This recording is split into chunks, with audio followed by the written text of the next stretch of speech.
아멘. 기도하겠습니다. 사랑의 주님, 다시금 새벽이 되었습니다. 이 새벽에 다시금 저희들을 깨워주시고 제 전전으로 인도하시며 우리 하나님을 만나는 귀한 이 시간을 주심을 참으로 감사드립니다. 오늘 주님께서 거룩한 성령으로 우리의 심령에 임재하시고 우리 안에서 하나님 당신의 영광을 나타내 주옵소서.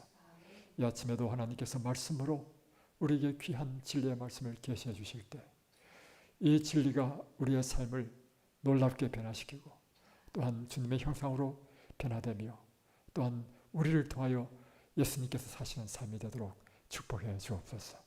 예수 그리스도의 이름으로 간절히 기도드리옵나이다. 아멘.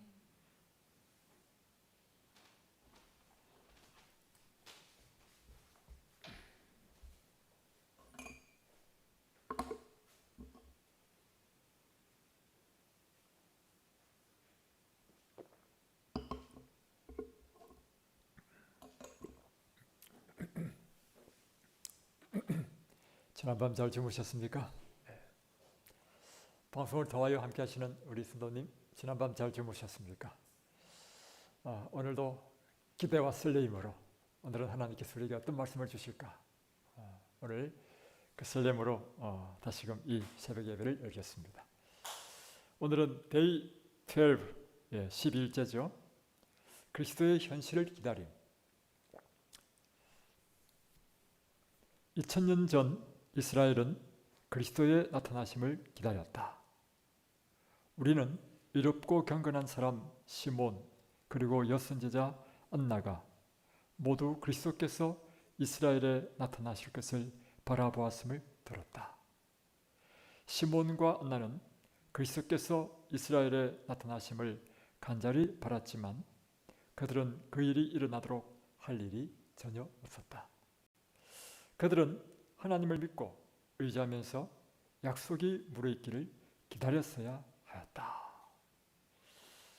오늘요 아주 놀라운 진리를 우리가 배우게 될 것입니다.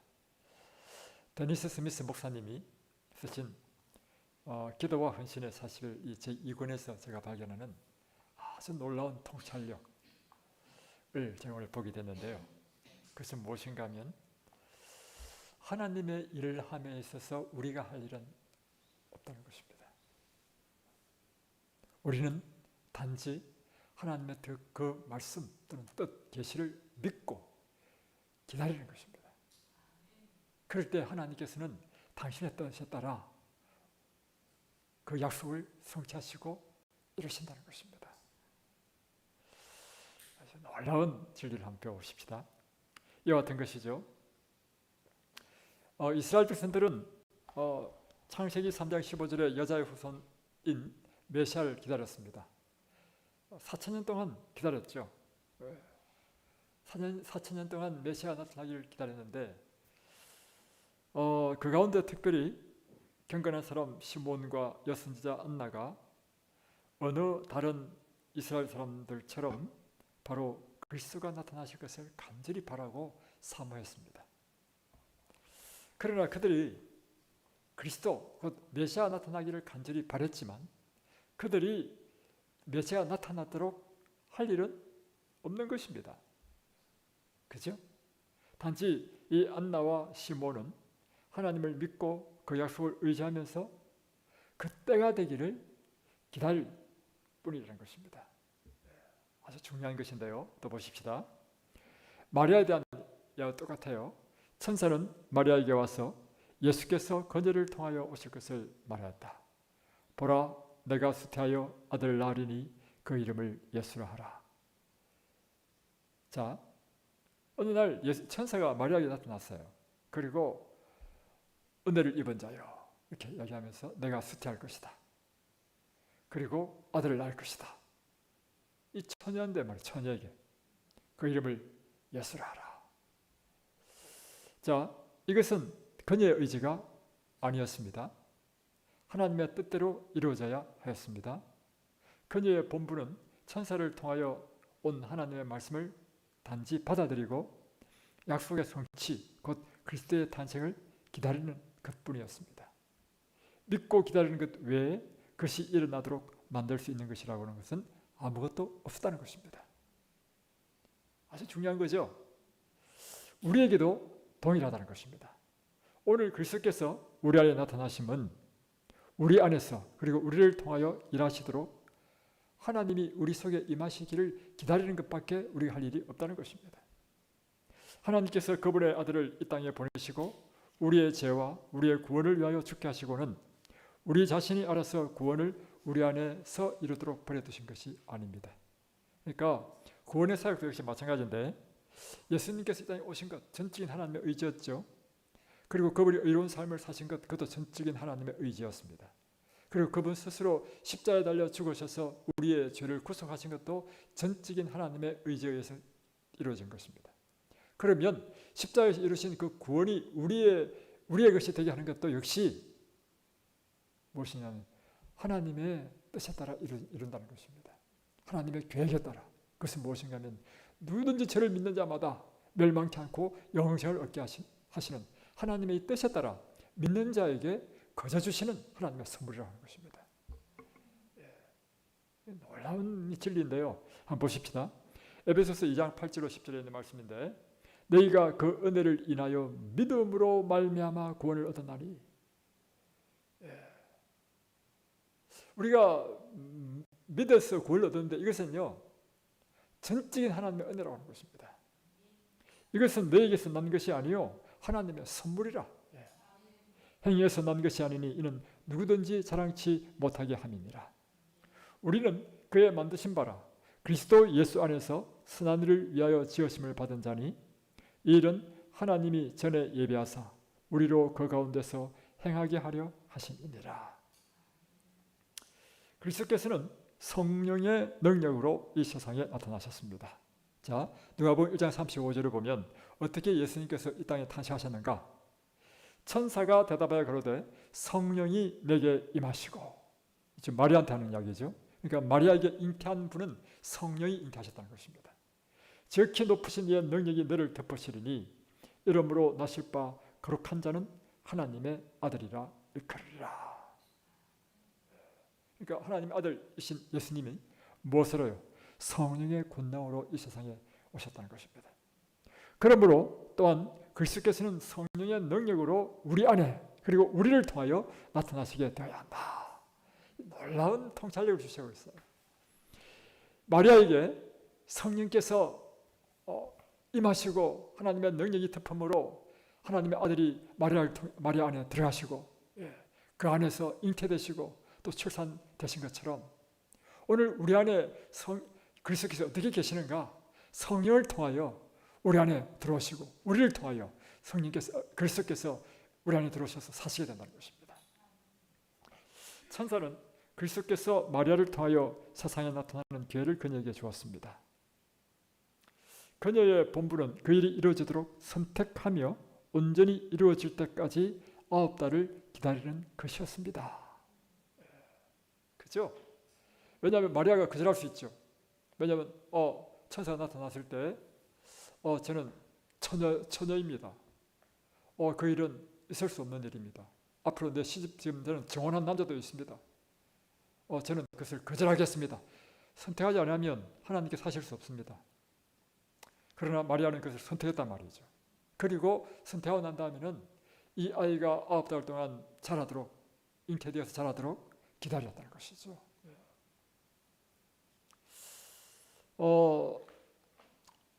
이 농사를 지어보면 기다림이 참 얼마나 중요한 것이고 이 세상의 모든 원리가 완전히 하나님께 의존되어 있다는 사실을 철저하게 배우게 되는데 씨를 뿌린단 말이죠. 밭을 일구고 다음에 거름을 주고 쫙 일군 다음에 둑을 만들고 또 때로는 이제 멀칭도 하고 다음에 그것에 씨를 뿌린단 말이에요. 씨를 뿌리게 되면 처음에 이 씨가 안 보여요. 안 나타나. 싹이 잘 안 나. 한참 특히 상추 같은 거 심으면요. 한 몇 주를 기다리고 난 다음에 겨우 이제 보여요. 그러니까 씨가 심겼다 할지라도 우리가 해야 될 일은 기다리는 거예요. 기다리는 거. 그리고 모종을 사서 심었다 할지라도 이게 처음에 뿌리를 내리고 이 자리를 잡는 데까지 시간이 많이 걸려요. 그동안 우리가 뭘 해야 되냐면 기다려야 돼. 그래서 우리의 신앙의 삶에 있어서도 하나님께서 우리에게 약속하셨고 하나님께서 약속하신 것에 대해서 우리가 지어야 될 것은 뭐냐면 그 약속을 믿음으로 받아들이고 다음에 그 일이 우리 안에서 성취되도록까지 기다리는 일이 우리가 필요하다는 것입니다. 자, 위의 이야기는 우리에게도 진실입니다. 신약은 그리스도께서 성령을 통하여 신자 안에 사심을 가르칩니다. 예, 성령을 통해서 예수님께서 우리 안에 들어오시죠. 예수께서 우리 안에 사시고 그 하심은 성령의 침례를 받음을 통하여 됩니다. 그분께서 우리 안에서 그리고 우리를 통하여 사시며 우리를 통하여 그분의 의를 나타내심은 성령의 침례를 통하여 되는 것입니다. 그러니까 왜 우리가 성령의 침례를 받아야 되는가? 성령을 통하여 예수님께서 우리 안에 들어오시고 성령을 통하여 그분이 사시고 성령을 통하여 그분이 우리 안에서 당신의 의를 나타내시는 이 모든 것이 성령을 통해서라는 것입니다. 그래서 우리는 성령의 침례를 날마다 받아야 된다는 것이죠. 신약은 우리의 생애에서 그리스도의 의가 나타남, 곧 우리로 유혹과 죄를 이기도록 하기 위하여 그분께서 우리 안에서 사실 필요에 대하여 매우 확실하다. 자, 이게 뭐냐면 그리스도의 의가 나타난다는 의미는 두 가지가 있는데 첫 번째는 칭의이고 두 번째는 성화입니다. 그래서 칭의는 입혀주시는 의이기 때문에 일방적인 선언이죠. 그리고 그것은 우리의 생애를 통하여 나타나는 것은 아니고 우리가 인지적으로 그렇게 받아들이는 것이죠. 나는 그 하나님께서 말씀하셨기 때문에 나는 이제 내 모든 죄를 사하셨고 나는 이제 의롭게 되었다. 이것은 뭘 나타나는 게 아니에요. 우리는 그것을 믿음으로 그냥 우리의 삶이 그렇게 되었다고 믿는 것입니다. 그러나 성화는 좀 다르다는 것이죠. 칭의를 입은 그리스도인들이 그들의 날마다의 삶 가운데서 이제 예전의 죄의 생활을 버리는 것을 의미하는 것이죠. 예전에 우리가 늘 넘어지고 쓰러졌던 그 죄의 유혹으로부터 승리하는 삶을 살 때 비로소 하나님의 의가 그리스도의 의가 우리 안에서 역사하시고 사시는 것을 나타내는 것이죠. 이것이 성화라는 것입니다. 이것을 말하는데 이 그리스도의 의가 나타남 곧 우리로 유혹과 죄를 이기도록 하기 위하여 그분께서 우리 안에서 사실 필요가 있다는 것이죠. 자, 예수께서는 이 진리를 설명하시는데 포도나무와 가지들의 상징을 통하여 사용하셨습니다. 자, 요한복음 15장 4절로 5절에 있는 말씀인데 내 안에 가라 나도 너희 안에 가리라. 가지가 포도나무에 붙어있지 아니하면 절로 과실을 맺을 수 없음같이 너희도 내 안에 있지 아니하면 그러하리라. 나는 포도나무요 너희는 가지니 저가 내 안에 내가 제 안에 있으면 이 사람은 과실을 많이 맺나니 나를 떠나서는 너희가 아무것도 할 수 없습니다. 그러니까 이 포도나무의 가지가 오늘 우리가 그리스도의 의의 삶을 사는 아주 좋은 비유라는 것입니다. 나는 포도나무요 너희는 가지라. 너희가 내 안에 내가 내 안에 거하면 이 사람은 과실을 많이 맺게 되나니. 우리가 가지와 나무는 일체죠. 사실은 일체이기 때문에 가지로 붙어 있으면 나무에서 끊임없이 수액을 공급하고 영양을 공급하죠. 그래서 이 가지는 하는 일이 없어요. 그냥 나무에 붙어 있기만 하면 됩니다. 그러면 나무가 계속해서 공급하죠. 그러면 때가 되면 유전자를 다 깨우시면 꽃이 피고 다음에 벌의 수정에 의해서 열매를 맺고 풍성한 과실을 맺는 것처럼 그리스도인의 삶도 역시 마찬가지로 그리스도 우리의 나무 대신 그리스도 안에 우리가 거하게 되면 그리스도로부터 끊임없이 우리가 의를 공급받는다는 것입니다. 그분의 의를 통하여 우리는 꽃이 피고 열매를 맺는 것처럼 그분의 의가 날마다 공급되므로 우리의 날마다의 삶 가운데서 의를 사랑하게 되는 거예요. 거룩한 것을 사랑하게 되고 우리의 사상이 바뀌고 우리의 삶의 목적이 바뀌고 우리의 삶의 취미가 바뀌고 우리의 삶 전체가 바뀐다는 것입니다. 이제는 예수를 위하여 살고 예수를 위하여 우리의 삶을 전부 다 드리는 그런 삶으로 점점 바뀌게 되고 그런 삶은 이제는 예전에 죄를 짓는 삶을 미워하게 되는 것이죠. 그래서 그리스도인 사람은 분투와 투쟁의 삶이 아니라 그리스도께서 내 안에 사시는 삶이라. 그분이 내 안에 살면 그것이 자연스럽게 그런 일이 일어난다는 것이죠. 바로 이것을 우리에게 이야기하고 있습니다. 바울은 이 진리를 편지서들을 통하여 가르쳤습니다. 로마서 6장 11절에 보면 이와 같이 너희도 너희 자신을 죄에 대하여는 죽은 자요 그리스도 예수 안에서 하나님을 대하여는 산 자로 여길지니라. 너희 자신은 죄에 대하여 죽은 자요. 이제 우리가 사는 것은 그리스도께서 내 안에 사는 삶, 이런 삶이 된다는 것입니다. 그래서 고린도전서 2장 16절에는 우리가 그리스도의 마음을 가졌느니라. 그렇죠. 우리 안에 누가 사시기 때문에? 그리스도께서 사시기 때문에 이제는 내 마음이 누구의 마음이 되느냐면 예수님의 마음이 내 마음이 되는 것입니다. 만일 우리가 성령의 침례를 받기로 선택하고 그리스도께서 우리를 채우시도록 믿음으로 기다린다면 그분은 우리 안에 그분의 지혜와 의와 성화와 구속이 될 것입니다. 그래서 우리가 해야 될 일은 뭐냐면 마리아에게 천사가 나타나서 은혜를 입은 자요, 성령이 내게 나오죠. 성령이 내게 임하시고 지극히 높으신 이의 능력이 너를 덮으시리니 이렇게 하면 그것을 받아들이는 선택은 마리아가 해야 되는 거예요. 그러면 성령께서 이 마리아 속에 들어오셔서 하나님의 아들이 잉태되고 자라고 그리고 출산을 통해서 그리스도가 태어나는 것처럼 우리가 날마다 성령께서 내 안에 들어오시겠다 하시는 것을 우리가 선택하는 거예요. 그 선택이 뭐냐면 우리 자신을 전적으로 주님 앞에 굴복하는 것이죠.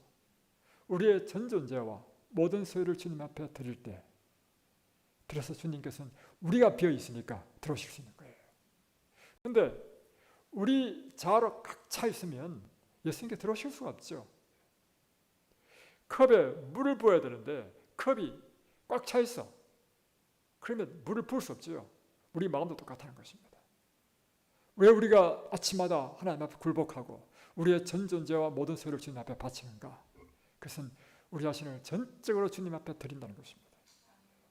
그럴 때 주님께서는 우리 안에 들어오실 수 있다는 거죠. 그러면 주님께서는 이제 우리 안에 들어오셔서 그분의 지혜, 의, 성화, 구속이 우리의 것이 된다는 것입니다.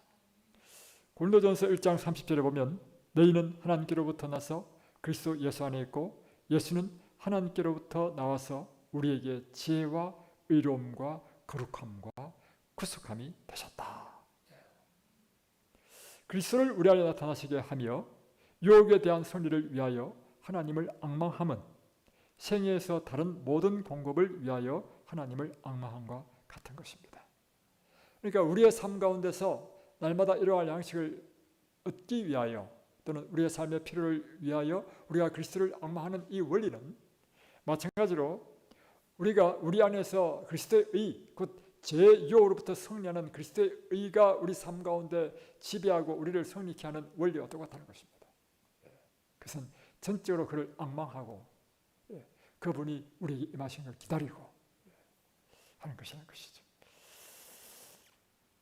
엘렌 화이트는 다음과 같이 기록하였습니다. 이게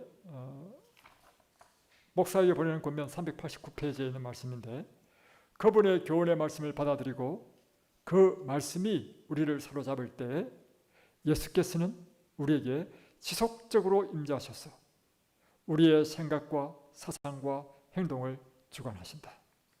인간의 책임의식과 인간의 영향력에 관한 의식이 우리의 인생관과 매일의 의무에 대한 견해에 고한 품격을 부여한다. 더 이상 우리가 사는 것이 아니요 우리 안에 그리스도께서 사시는 것이며 그분은 영광의 소망이시다. 자아는 죽지만 그리스도는 살아계신 구주이시다. 그러니까 우리가 날마다 그분의 말씀을 받아들이는 것. 이 아침에도 하나님의 말씀을 받고 있잖아요. 그렇죠? 이 말씀이 우리를 사로잡을 때 예수께서는 우리에게 지속적으로 임재하시고 그래서 우리의 생각과 사상과 행동을 점점 주님의 것으로 주관하시죠. 날마다 우리는 말씀을 받아야 돼요. 말씀을 날마다 받으면 우리의 사상이 바뀌어요. 그분의 말씀, 그분의 사상으로, 그분의 생각으로, 그분의 뜻으로 우리의 행동도 바뀌고. 그래서 점점 우리 인간의 책임의식과 인간의 영향에 관한 의식이, 이 말이 뭐냐면 점점 하나님 앞에 우리 자신이 하나님의 품성을 나타내야 될 사람으로 인식되어진다는 것이죠. 그리고 나 자신은 나 자신만의 삶이 아니라 나를 통하여 많은 사람에게 내 모든 행동과 삶이 다른 사람에게 영향력을 미친다는 사실을 깨닫게 되는 것이죠. 그럴 때 우리의 인생관은 또 우리의 매일의 의무에 대한 우리의 견해는 점점 고상해지고 고한 품격으로 변화된다는 것입니다. 이전에는 그냥 내 인생이니까 내 입으로 하는 말을 내 마음대로 하고 했단 말이에요. 그러니까 그리스도인이 되고 나서부터는 그렇게 안 됩니다. 왜 안 되느냐면 내가 하나님을 대표하는 사람이라고 하는 책임의식이 딱 느껴진단 말이에요. 그러니까 예전에 그렇게 살 수가 없어. 저는 그렇더구만. 예전에 내가 마음대로 했던 말 이런 거 할 수 없더구만. 심지어 생각조차도 내 마음대로 뭐 잡다한 생각을 할 수가 없더구만. 그래서 나한테 죄책감이 느껴지고 오직 선하고 거룩한 것만 생각하기를 사모하게 되고. 왜 그런가? 이제 점점 나는 내가 아니라 그리스도가 내 안에 사는 사람이다. 나는 이 세상에 그리스도의 삶을 나타내야 될 사람이다 하는 인식이 점점 저한테 강해 와닿는 거예요. 그러니까 제 삶의 모든 것에 있어서 점점 얘기하는 것처럼 우리의 인생관, 매일의 의무에 있어서 그리스도를 닮고 싶은 그런 열망이 일어난다는 것이죠. 이제 그래서 더 이상 우리가 사는 것은 내가 사는 것이 아니라 내 안에 그리스도께서 사시는 것이고, 그분은 영광의 소망이 되신다. 영광의 소망이 되신다는 의미는 뭐냐면 그분이 우리가 바라고 우리가 추구하고 우리가 닮아가야 될 분으로 그분이 우리의 영광의 소망이 되신다는 거죠. 그래서 자아는 죽지만 그리스도께서는 살아계신 구주이시다. 그들은 이 진리의 아름다움을 보는가? 우리의 본분은 우리 안에서 그리스도와 그분의 의를 나타내시는 하나님의 약속을 믿으면서 신뢰하는 믿음으로 기다리는 것이다. 그러니까 우리의 본분은 무엇인가 하면 우리 안에서 그리스도가 나타나고 그분의 의가 나타내시는 그 하나님의 약속을 단순히 믿고 그리고 신뢰하고 믿음으로 기다리는 것이다. 그러면 하나님께서 그 믿음을 따라 점점 우리의 삶 가운데 그분의 의를 우리 속에서 나타내실 것이다. 우리의 본분은 단 하나, 곧 이 일이 일어나기를 선택하며 마리아가 한 것처럼 그것이 일어날 것을 믿는 것이다. 불의한 욕망과 유혹이 올 때 우리는 그것들을 대항하여 싸우지 말고 우리는 우리 안에 사시는 그리스도께로 가서 그분 자신의 의를 나타내시도록 요청해야 한다. 이 매일의 삶 가운데 시험과 시련을 받을 때 우리가 죄와 싸우려 하지 말라는 것입니다. 이게 보면 우리 안에 계시는 그리스도에게로 가서 그분이 내 대신 삶을 살도록 그분이 당신의 의로서 이 죄를 물리치도록 하게 하는 것입니다. 아주 놀라운 영감입니다. 믿음의 주여 또 온전케 하시는 이 예수를 바라보자. 그렇다면 우리는 그분께서 그것을 하실 것을 믿으면서 기다려야 한다. 오늘 아주 놀라운 것을 주시고 있습니다. 첫 번째, 그리스도의 삶, 그분의 의가 우리를 통해서 나타나는 삶. 첫 번째는 선택하는 것입니다. 이 일이 내 삶 속에 일어나기를 원하며 내가 성령 받기를 선택하는 것입니다. 두 번째는 이것이 일어날 것을 믿는 것입니다. 그래서 우리 자신을 헌신하고 바치는 것입니다. 그리고 그분께 구하는 것이죠. 다음에 세 번째는 그분께 요청하는 것입니다. 그래서 하나님께서는 누구에게 선물을 주시냐면 구하는 자에게 선물을 주신다는 것이죠. 그래서 이 놀라운 선물을 우리가 날마다 구하는 것이죠. 그리고는 구하고 나서는 그럼에도 불구하고 이 전적인 주권은 누구한테 있냐면 하나님에게 있어요. 우리가 좌지우지할 수 있는 게 아닙니다, 여러분. 그래서 구하고 나서는 전적으로 겸손하게 기다리는 것이죠. 오늘 이 놀라운 진리를 우리에게 주셨습니다. 그래서 사랑은 오래 참고 이 약속을 믿고 오래 기다리는 것입니다. 내가 원하는 방식, 내가 원하는 때, 내가 원하는 결과, 그것이 아니라 하나님께서 우리를 통하여 주시는 것을 우리는 기다리는 것. 전적으로 그분께 전적인 믿음으로 사는 것. 그리고 그분의 그 결과에 전적으로 우리가 순복하는 것. 오늘 이러한 귀한 믿음의 종들이 되시기를 주님으로 축복합니다. 여기 보면 개인적인 습관과 토에 보면 1번 시몬과 안나는 그리스도의 나타나심을 위하여 어떤 일을 할 수 있었는가? 할 수 있는 일이 전혀 없었다. 단지 약속을 믿고 기다림이었다. 두 번째, 그대 자신의 말로 그리스도께서 오늘 그대 안에서 어떻게 나타나셔야 하는지를 설명하라. 그리스도께서 오늘 우리 안에서 어떻게 나타나시는가? 성령을 통해서 예수님께서 마리아에게 잉태하셨던 것처럼 성령을 통해서 예수님께서 우리 안에 들어오신다는 것입니다.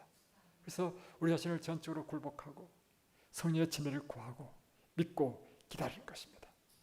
그리고 그분이 내 안에서 역사하시기를 우리는 요청하고 기다리는 것이죠. 세 번째, 그대가 유혹을 당할 때 어떻게 승리를 얻어야 되는가? 우리 안에 계신 그를 죄와 유혹에 대항해 싸우지 말고 우리가 우리 안에 계신 예수님께 가서 그분께 요청하는 것입니다. 그래서 예수님께서 내 안에서 당신의 의로서 우리를 하여금 승리케 하도록 이렇게 하는 것이다. 다음에 기도활동 보겠습니다. 1번, 이제 이 시간 기도할 때 이렇게 기도하십시오. 그대에게 하나님의 성령의 침례를 베풀어 주시도록 그분께 구하라. 2번, 그대와 그분의 교회를 부흥시켜 주시기를 하나님께 구하라. 그래서 날마다 우리가 기도해야 될 두 가지 제목이 있는데, 첫 번째는 성령의 침례고 두 번째는 내 개인적 신앙의 부흥과 교회의 부흥을 위해서 기도하라는 것입니다. 세 번째, 그리스도께서 오늘 그대에게서 나타나시도록 하나님께 구하라. 네 번째, 그대가 죄를 지으려는 유혹을 받을 때 그분의 승리를 그대에게 주시도록 예수님께 구하라. 다섯 번째, 그대 기도 제목들을 위하여 기도하라. 기도하겠습니다. 사랑의 주님, 오늘 주님께서 우리에게 놀라운 말씀을 주셨습니다. 우리가 주님의 약속을 믿고 기다리는 것이 우리 신앙에 얼마나 중요한지, 그 기다림이 곧 하나님을 앙망하는 것이라는 사실을 오늘 이 아침에 다시금 깨닫게 되었습니다. 주님, 우리의 삶 가운데 예수님께서 사시고 예수님께서 우리의 의가 되시는 삶을 위하여 우리가 날마다 주님을 믿고 그분을 영접하며 기다리는 삶이 되도록 축복해 주옵소서. 이 아침에도 성령의 침례를 구하겠습니다.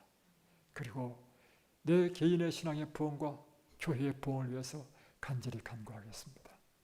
오 주님, 또한 우리 믿음의 형제자매를 위해서 기도하고 우리가 함께 중보 기도드려야 될 우리의 환우들과 또 어려운 형편에 처한 사람들을 위해서 기도하겠습니다. 하나님께서 우리의 모든 기도를 응답하여 주옵소서. 특별히 임부선 집사님, 그가 지금 발가락 뼈를 다쳐서 지금 심을 박는 수술을 하기 위하여 병원에 입원해야 될 처지에 이르렀습니다. 특별히 우리 믿음의 형제 자매 가운데 이와 같은 어려움을 당한 자매를 위해서 우리가 합심하여 기도하고 그의 치유를 위하여 기도할 수 있도록 도와주옵소서. 예수 그리스도 이름으로 간절히 기도드립니다. 아멘.